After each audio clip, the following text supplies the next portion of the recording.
Good morning. Thank you for having us. Hey, guys. And thank you for getting up at there. 8:30 in the morning to be here. Oh my God, it's so early. Indeed, it is so early. But we're glad to be here. Thank you for having us. So we'll just launch right in. I can tell you I knew both of these guys when they were here in school, and they met here. We all met here. And while I can say that they were both entrepreneurial in nature in some way, I'm not sure that anyone would have said that either of you, or anyone at that time, had a great focus on social good or sustainability or anything along those lines. So let's start with the obvious. First, what did you think you were going to do when you walked out of the halls of what was then Preston Hall and is now a completely different building? And then how did you get to where you are now in terms of the kind of work you're doing? Let's start with Taylor. Get a job. That's what I wanted to do when I got out of school. I wanted to get a job, J-O-B. But I wanted to really expand and try as many different jobs as possible because I had an appreciation for so many different flavors of graphic design. Graphic designers are used for all different types of communications. And that's what inspired me to have a kind of a multicolored career as I do. Jose? Yeah, same here as well. Like when I left, my number one priority was I need to get a job and I need to essentially show my parents that this was all a worthwhile investment. So there's a lot of pressure. But as I was talking to somebody last night, within a couple of months, 3 months of that first job, I was fired. And I actually think that was probably the best thing that could have happened to me in my very young career. I needed to learn a lot, and I didn't have the maturity yet. Coming out of school, I just had the drive, and I had the enthusiasm, and I had the, we're going to make wonderful things, and look at all the things that I learned, but there was still a lot more that had to be built up, and that was I tell everyone now, it was terrible then, but it was great now, when I think about it. So Taylor, Design Positive works with clients who do some good in the world. Could be globally, could be locally in their community. So that's a very clearly stated mission for Design Positive, and a pretty, while it seems broad because it can touch lots and lots of people, it's still a pretty narrow mission in terms of this is the kind of work we're going to do. So how did you land on that? I wish I could say it's all black and white, but it's a bunch of gray. So it's really, I'm a data-driven person. I always try to read and analyze the data whenever it comes to any sort of marketing message. The marketing message drives the design. So having said that, I saw, you guys have probably grown up in a world where eco this and eco that has been something that you know. But back in the early days, people weren't that eco-conscious. And that was something that, I'm from Austin, Texas. People from Austin, Texas are pretty eco-centric. We have a certain appreciation for our environment there. And when I would read the data, and then I saw The Inconvenient Truth, the documentary from Al Gore, it all just started to sink in. And then a lot of the Fortune 1000 companies that I was communicating for, I was noticing that, they're not very eco-friendly. And then I'd see nonprofits that are trying to do good for all of us as a community, and I thought, why is their marketing material so subpar? And it's because they don't have the budgets and they don't have the ability to reach out. And we actually worked for a large nonprofit for cancer research, and after we did the piece, the CEO pulled me aside and said, this is the most expensive piece we've ever done. We've never spent this much money on a brochure. But it's going to help us gain millions of dollars in grants and donations, so it was worth it. And I thought, okay, there's something wrong with this picture. And I realized I want to start doing things that are going to shift this, that's going to change that.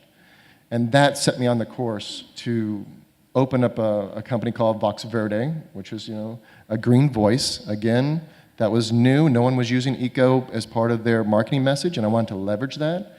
We were doing eco audits for people, which people didn't even know what the hell that was.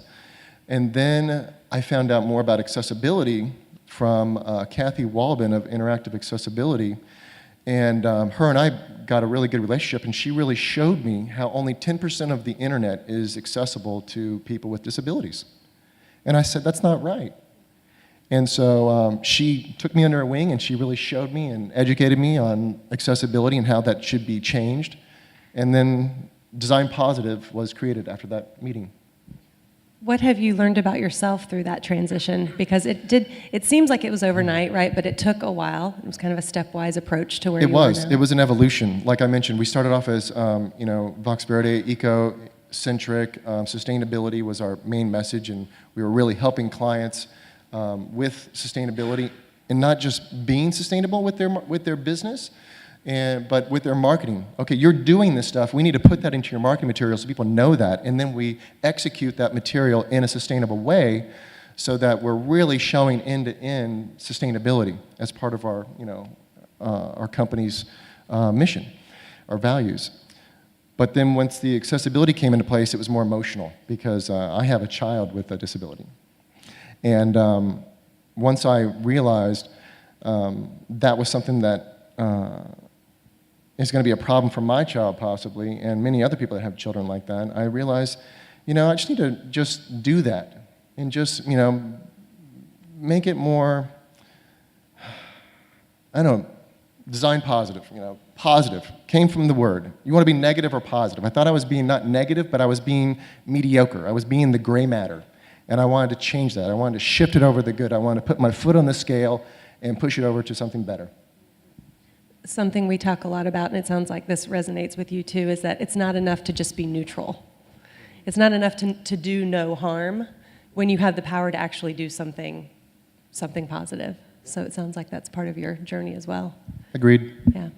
So Jose, some of the work scrolling on the screen now comes from Metaleap Creative. So you'll see things like beer. You'll also see things that are for companies and not-for-profits that have a strong social good component to them.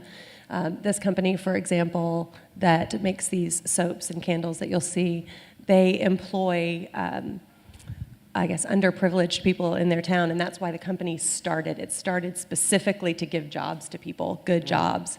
And so, but then we get to do this amazing packaging for them. So at Metaleap Creative, you do both. You do for-profit work for for-profit companies, and then you also do work for companies and not-for-profits that have a strong social good mission. So how did you land on that for the agency? Well, like I said, when I came out of school, I wasn't really thinking about things in those terms, and so it took many years of mentorship by older creatives, of being curious, staying plugged in, reading a lot, being plugged in with people who were interested in these things.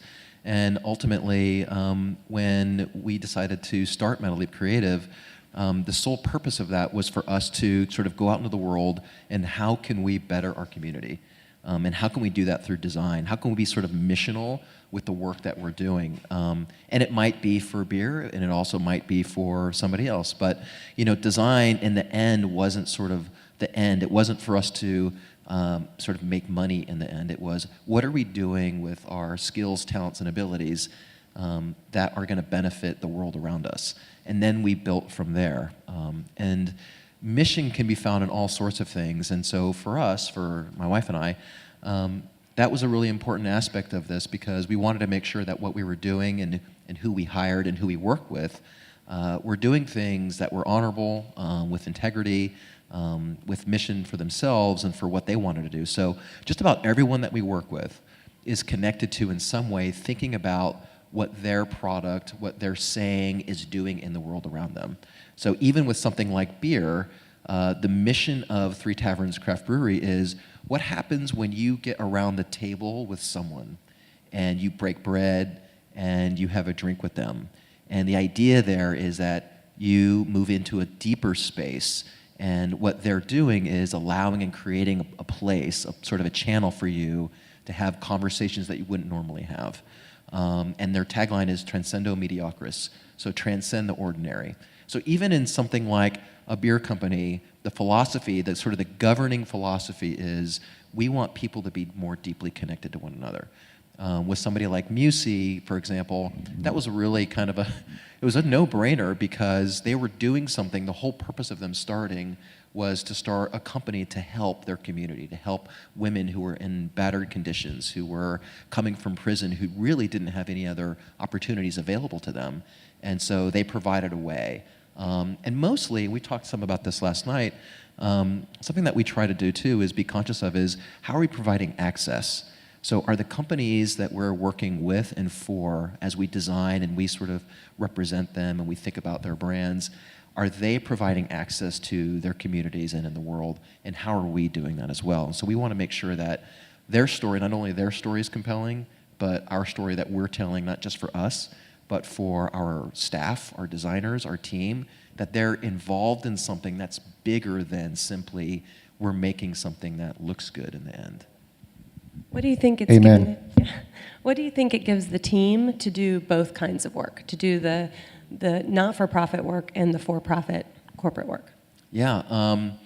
Well, first it gives them, it expands sort of their horizons and it expands sort of the challenges that they get to work on a daily basis because a for-profit company is thinking a little bit differently than a not-for-profit company. And I suppose this is part of you as well, since you do the same.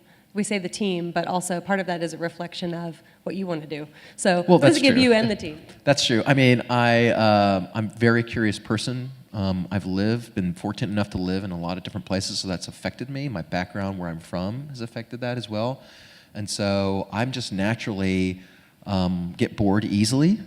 And so I'm interested in like really getting challenged on a day-to-day basis. And over the years, we've been able to do work on so many different things, mostly because I'm just curious. And I want to work on different things, and I want to be challenged in that way. And I want to solve design problems that move from design problems to like social problems, community problems. And how do we do that? And so that's been a core of, I think, that what we're doing. And so for our team, I think what it gives them is simply they know that what we want, that they believe in that. Because not everyone is thinking like this. You know, and when we talk to people, they're like, really? I've never even approached it in that way. I've never even thought about design and how it could be more than simply a job. And so for most people, and I think for our team, they trust us. And they trust that the decisions that we're making, what we want, is something bigger, even if they haven't solved that out. And so that gives them meaning and that gives them mission for their day-to-day and for their jobs. So I think it gives them meaning in that way, but also they get to do a lot of different things. And as a creative, you want to be challenged, and it's easy to get bored. It's easy to, like if you were just doing publication design, you might say, oh, do I have to do the doctor's issue again for the 8th year in a row? And so that can be a challenge. So we want to make sure it's mixed. So you mentioned publication design. A unique thing about Metaleap is that we do publication design and then we also do branding. So spend just a minute and talk about that. We said, what does it give the team to do both for-profit and not-for-profit? What does it give the team to have this sort of odd balance? There are not that many studios who design magazines. Yeah. So when I was here in Savannah, there was a magazine. I don't know if you even Taylor worked on worked this. there also. So there's a magazine called Contents Magazine. I worked there. You worked there. I think every single one of their friends at some point worked at this magazine. We all worked on this magazine, and back when magazines were a thing, and believe it or not, they're still a thing.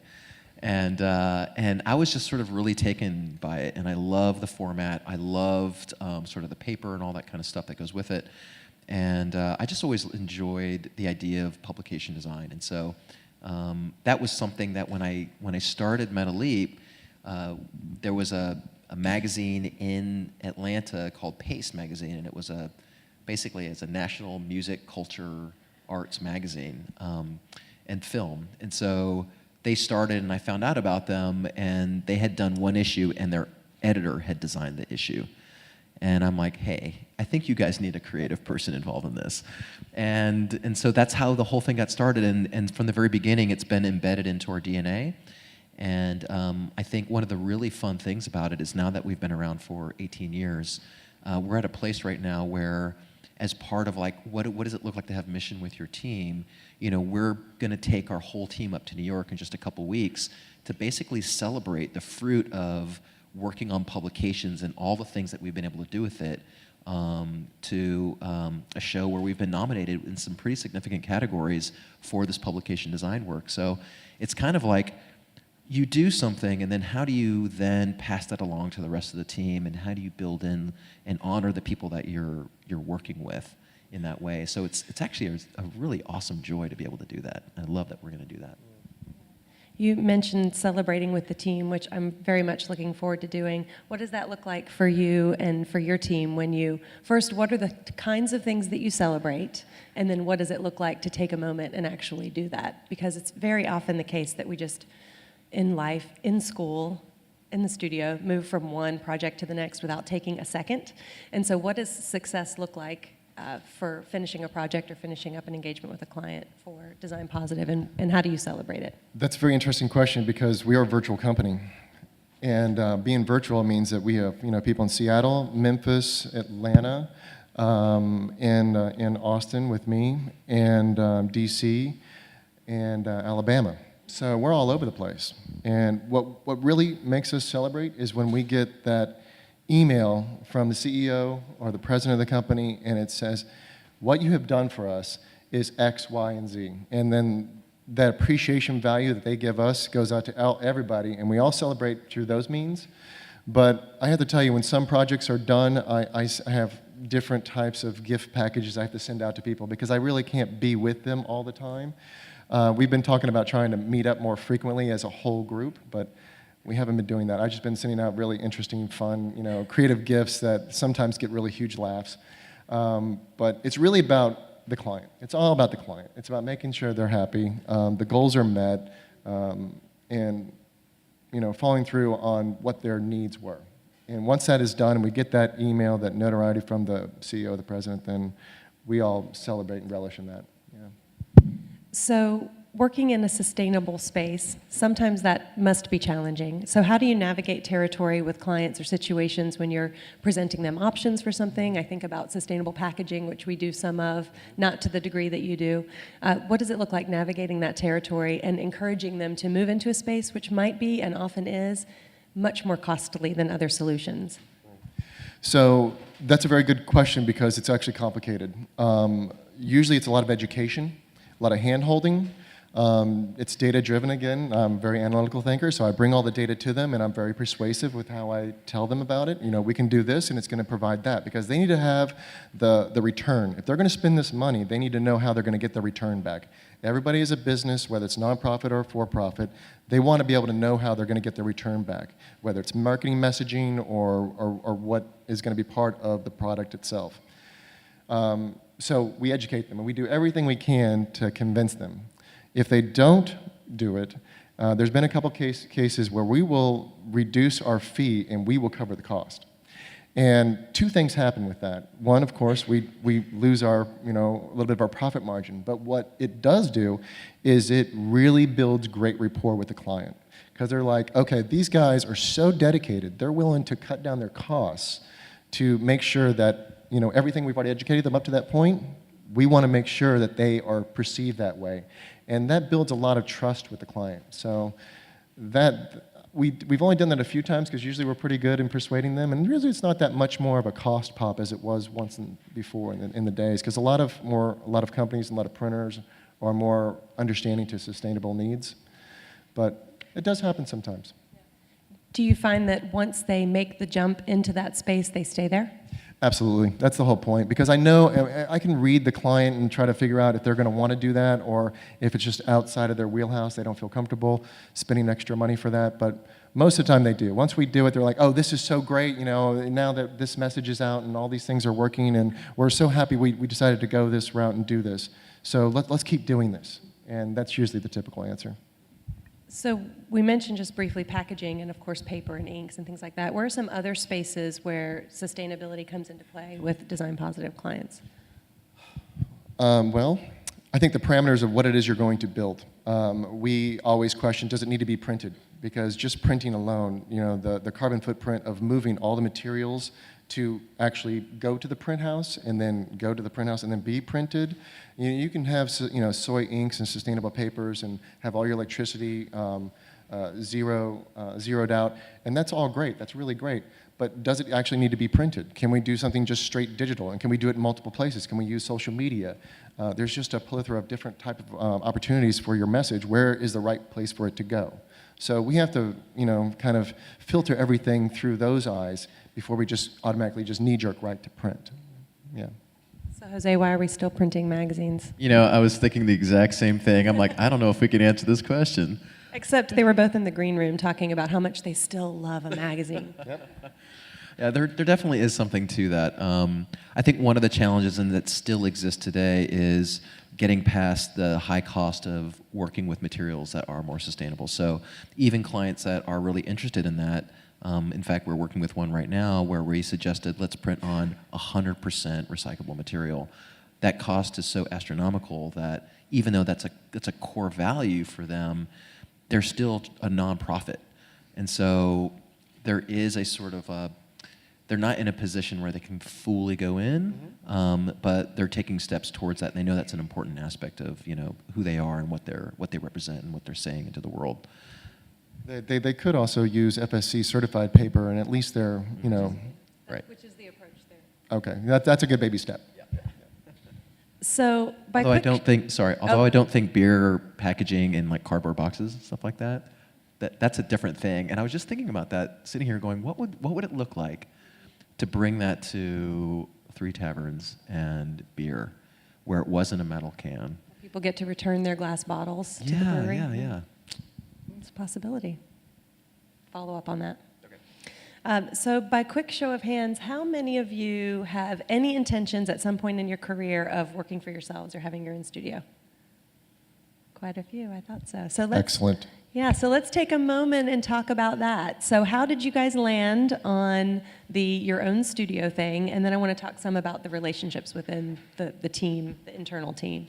So whoever wants to jump in on it. Yeah, sure. So for me, it was kind of always embedded into my DNA. And for anyone who's raised their hand, they're probably like, I've always thought about this, and I want to start something, and I want to be involved from like in all aspects of it.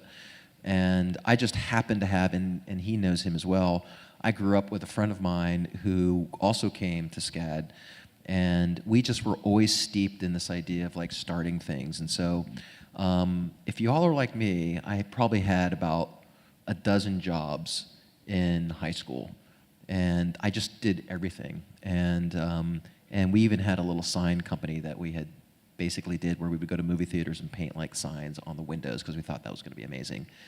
And it wasn't, but we did one. But we tried it anyway. And so from the very beginning, that was just a place that I was existed in. But I knew that I needed to learn a lot. So I wasn't just like, oh, well, I'm going to go to college and then I'm going to start this amazing thing. And I know that some people do that. For me, I felt like I just needed more time in grade.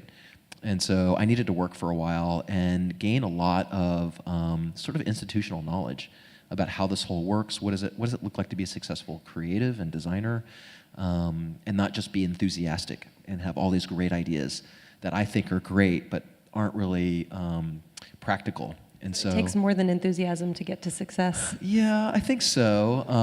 I think you can be enthusiastic and then maybe be successful, but I don't know. That looks a little bit like the Fire Festival or something like that, perhaps. So all that being said, then that just became, there are people who were behind me too, so people who were willing to support me. So Nicole was really behind starting this thing, and she knew that's something that I really wanted to do. And so, but I also started it without knowing what the sort of the economic model was going to look like. So I was able to do something, not making a lot of money, but able to choose what I wanted to do and what I didn't want to do. And I think that was really important because we started out doing the things that we valued the most. And I think oftentimes you can start out and you're like, I just need a client, and then that will help me get there. And at some point, and the thing that you have to know is that you get what you already have. And so unless you're always thinking about how are we going to change lanes, if you start doing magazines, you're going to continue to do magazines. If you're doing sustainability, you're going to always do sustainability because that's where you're building your institutional knowledge, and that's where all the points of reference come from. So I think I answered part of that question for you.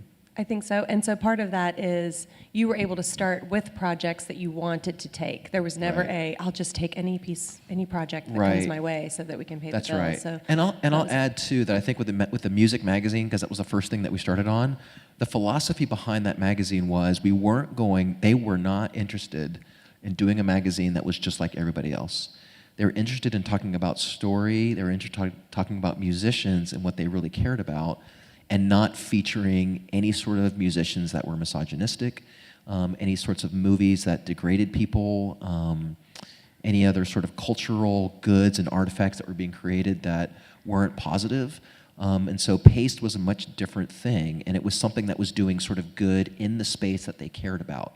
And I think the common good is not always like the most good. It's how are you being able to move into the space that you're at, and what is the space you're most being able to affect just by what you believe, say, and do.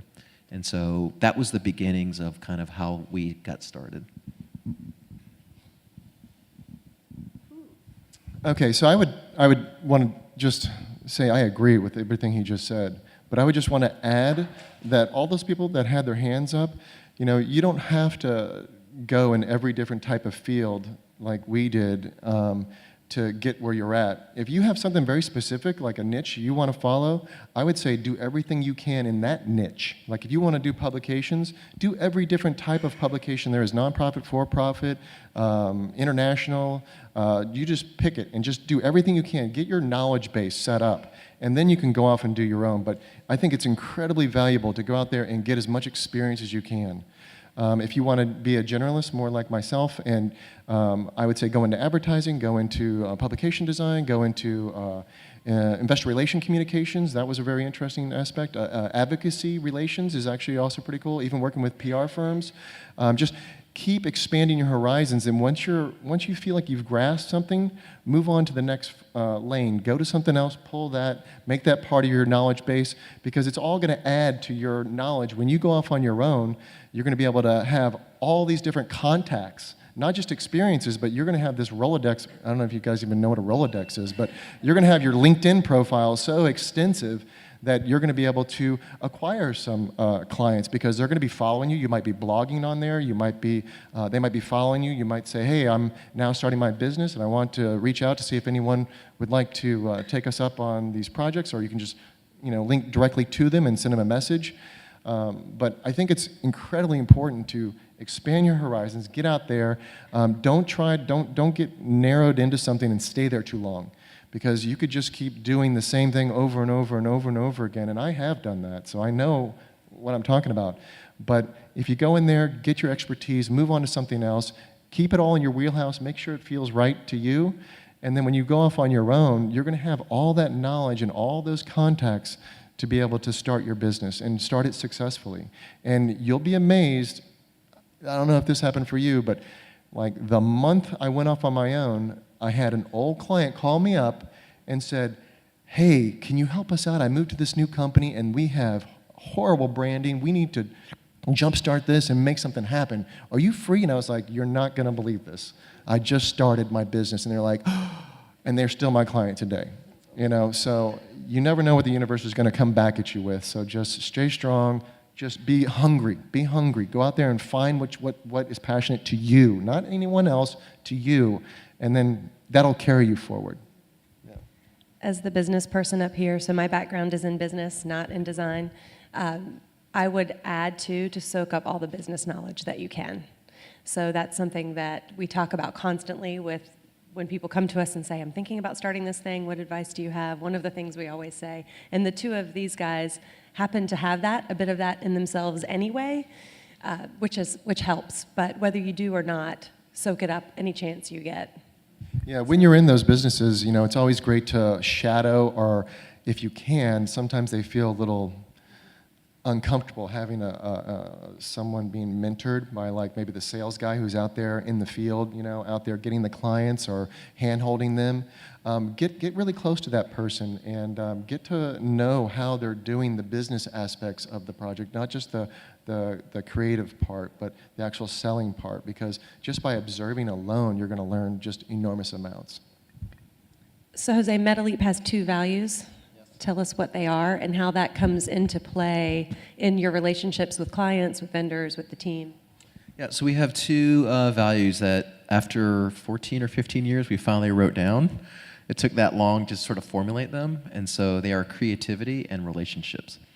And they're simple, but as you can imagine, they're really dynamic, and they require lots of tending. So on the creativity side, you can imagine, okay, well, yes, everyone wants to be creative. But what that means, and I think speaking to what Taylor was saying too, is that when we're interacting with business people who maybe don't understand creative so much, and you're presenting to them to a project, it's really important that the creativity is there, but then the relationship aspect is there as well. And so you need both of those things. So for us, one of the things that we say is that we're long-term over short-term. We're not transactional. And so often we see sort of everything around us being so transactional. And so what we want to be able to do is we want to push and pull with our clients. And that can be a little dangerous for some of our team because they don't fully understand what that means. And so for us, it means we want to be able to step in to challenging places and be a challenger with a client and really be an advocate for what they've hired us to do and to be for them. And not just say, okay, well, you need a brochure? Great.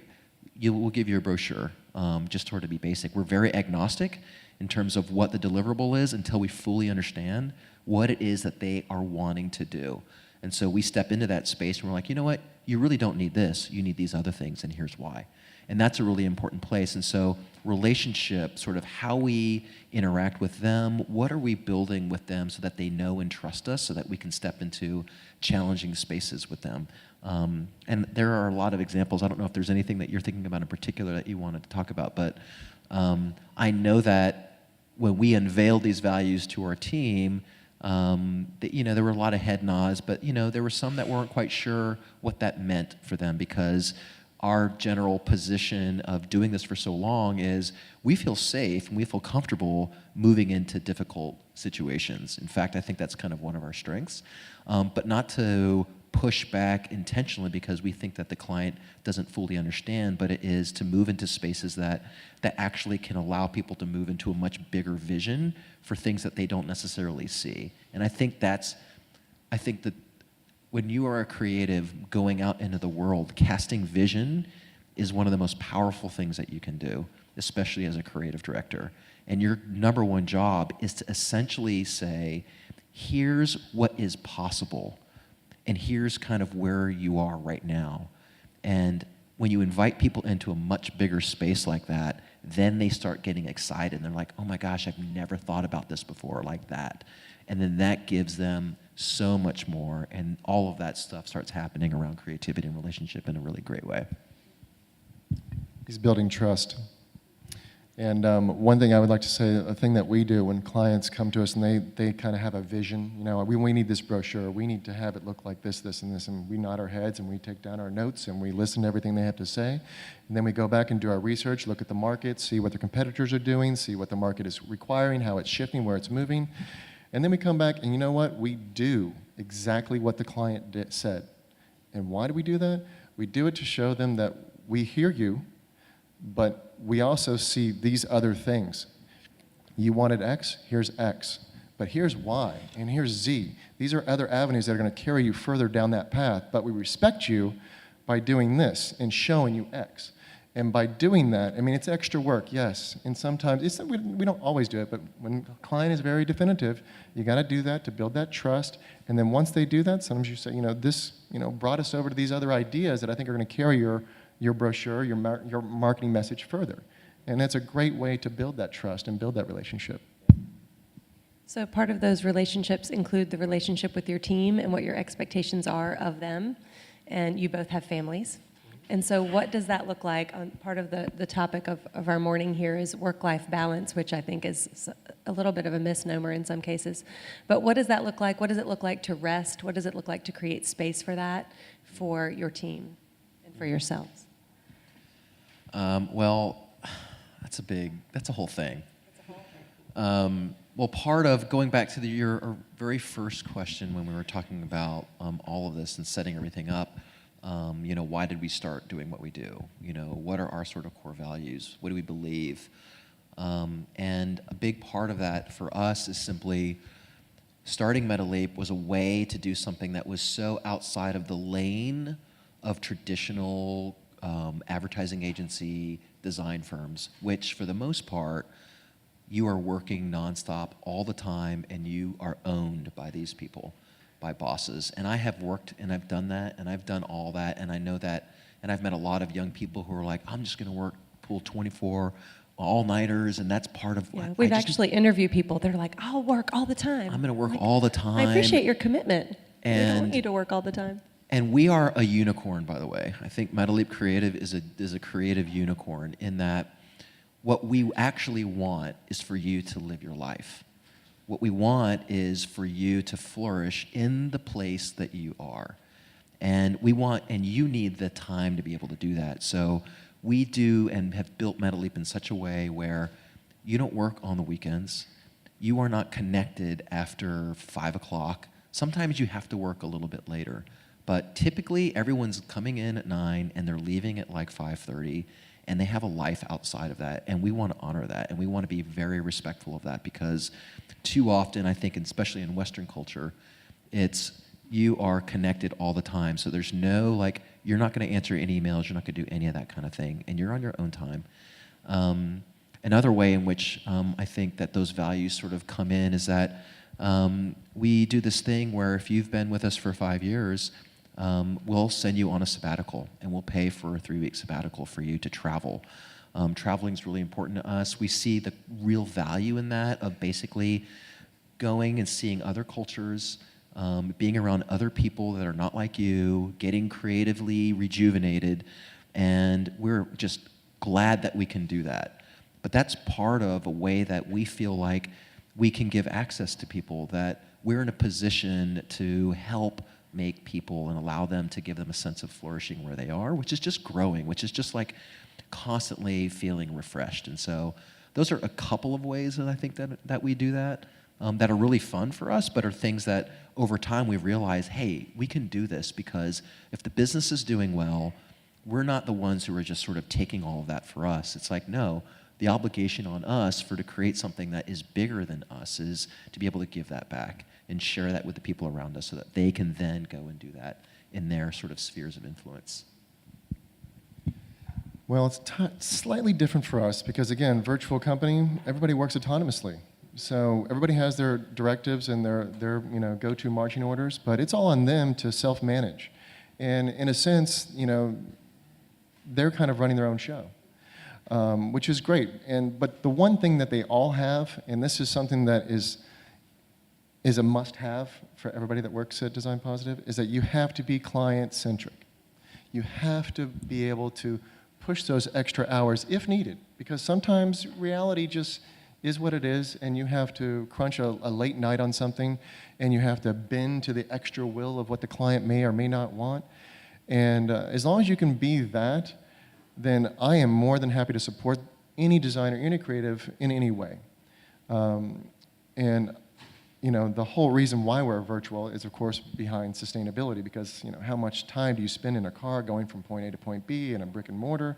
We have an online collaboration system that we use that allows us to communicate with each other, and all this stuff was, when we first started Design Positive, it was, we didn't even tell people we were a virtual company because people were just like, whoa, what is that? I mean, you don't have an office? You don't have a brick and mortar? It's like, no, we have, all these, great home offices, and we enjoy our life work balance. And for me, it's great because I get to spend time with my son when needed, and everybody else gets to do the same. They build their own time schedule whenever they want. If they want to work at 10 or 11, they can start then. Some people are night owls. They want to work late hours. I get emails late at night, and I wake up in the morning, and there it is. And that's just the way our system works. So we're going to take questions from all of you, but before we do that, do you have one final bit of information that you feel like this team needs to hear before they leave SCAD? Okay, I'm going to go ahead and jump in because you already said it, but I want to underscore it. Travel. Travel, travel, travel. Go out and see wherever it is that you want to go see. Do a study abroad? No, not even a study. I mean, just going to visit is a study abroad because you're an artist. You're going to go out and you're going to see things that in a way that other people don't. So you're going to go and you're going to see, different artwork or different signs or just different architecture and art and galleries, and you're just going to see things that are going to have an influence on you. And the culture, like you mentioned, when you travel and see a different culture and you come back, it changes you. I try to travel outside the country at least once a year Because if I can keep doing that, I feel like I'm just replenishing my soul. I know it sounds silly, but when you go out and you travel and you see a different culture and you come back, you're just rejuvenated. It doesn't have to be forever. I mean, a 10-day stint is great. You leave on a Friday night and you come back a Sunday the week following, boom, that is a great time. But I also recommend don't plan too many events. We always try to do 2 event days and then 1 day off, 2 event days, 1 day off. Leave that 1 day off for spontaneity because you're going to find something there that you're going to just want to dig right into. Make it happen. But I would say travel, definitely travel. Yeah, I mean, I agree with that wholeheartedly. I would say be patient. This is a marathon. I think, again, we live in a time where things have to be done immediately. There is somebody else is doing something, and you're measuring yourself against everybody else, and you're gonna lose when you're worried about how somebody else is doing 20 things and you've only done 1 thing, or they've got a great job and you haven't gotten there yet. There are so many great stories that we don't hear about that are basically people who sort of bloomed late. Not everyone is a young genius, and most of you in here are not young geniuses, but there are a lot of old masters, and that's an okay space to be, actually. It's a good space. But I would say just be patient as you leave here. Yes, you have this great education. Yes, you are excited, and yes, you want to go conquer the world. But life just has a way of doing things and throwing things at you that each one of those things are really important steps, even if they feel like setbacks, like getting fired 3 months right out of school. Like, I can say that now, and a really cool thing was that I met the son of the agency, the guy who owned the agency recently, and I asked him... The guy who fired you. The guy who fired me. And I said, tell your dad that was probably one of the greatest things that could have happened in my career. And I really sincerely believe that. So enjoy where you are. Like, take a moment to savor. And I don't think that we do that often enough. Savor the school. SCAD is an amazing, amazing space to learn in. Thank you.